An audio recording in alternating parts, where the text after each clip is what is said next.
From Keene in the Shire, the Liberty Media capital of the world, this is Daryl W. Perry, host of FPP Radio News for Sunday, July 8th, 2018. Silver is trading at $16.04 per ounce. Gold is valued at $1,255 per ounce. ZenCash is trading at $22, and the average price of Bitcoin is $6,736.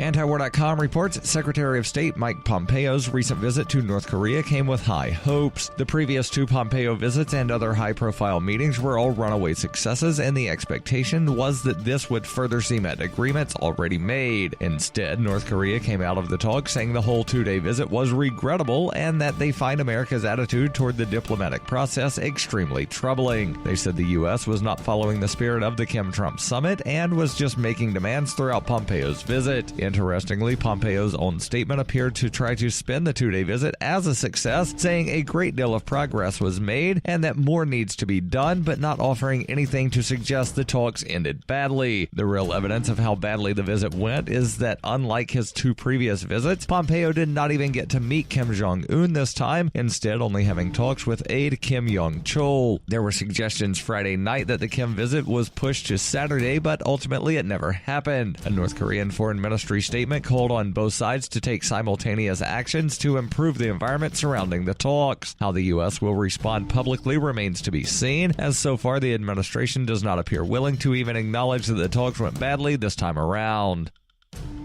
Are you looking for a cryptocurrency that has a focus on users and usability? Then look into ZenCash. ZenCash has the ability to use both transparent and shielded transactions, with shielded transactions using zero-knowledge proofs. ZenCash features global governance with inclusive decision-making, reliable funding for continuous improvements, and documentation and wallets in many languages that are available for Linux, Mac, Windows, and Android devices. Learn more at ZenCash.com. That's ZenCash.com. UPI reports thousands of people marched onto a Chicago expressway Saturday to protest gun violence. Roman Catholic priest Michael Flegler and civil rights activist Jesse Jackson spoke with Illinois State Police and Chicago Police Superintendent Eddie Johnson about using the whole expressway for the march. About an hour after the march started, officers granted the crowd full access to the freeway. An agreement previously reached Thursday had granted limited access to the Dan Ryan Expressway, but on Saturday, the Chicago Police Department gave an order to shut down the expressway for crowd and traffic safety. Governor Bruce Rauner posted on Twitter, "This is unacceptable. We had clear parameters that allowed the protesters to be heard while respecting law and order. Instead, they chose to cause chaos." In another Twitter post, he added, "There was an agreement in place. I'm calling on the mayor to take swift and decisive action to put an end to this kind of chaos."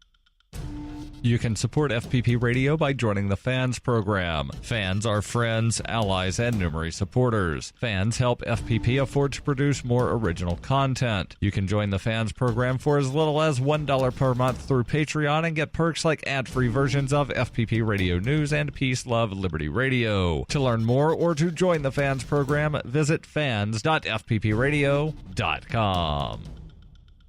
Reuters reports the Trump administration on Saturday halted billions of dollars in payments to health insurers under the Patient Protection Affordable Care Act, saying that a recent federal court ruling prevents the money from being dispersed. The Centers for Medicare and Medicaid Services, CMS, which administers programs under the Affordable Care Act, said the action affects $10.4 billion in risk adjustment payments. President Donald Trump's administration had used its regulatory power to undermine the Affordable Care Act after the Republican-controlled Congress last year failed to repeal and replace the law. About 20 million Americans have received health insurance coverage through the program. The payments are intended to help stabilize health insurance markets by compensating insurers that had sicker, more expensive enrollees in 2017. The federal government collects the money from health insurers with relatively healthy enrollees, which cost less to insure. CMS, which is overseen by the U.S. Department of Health and Human Services, said the move was necessary because of a February ruling by a federal court in New Mexico, which found that the federal government was using an inaccurate formula for allocating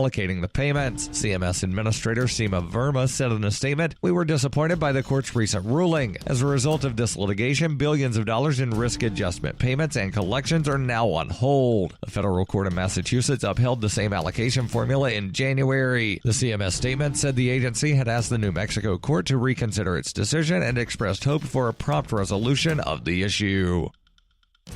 This has been FPP Radio News. Online at FPPRadio.com.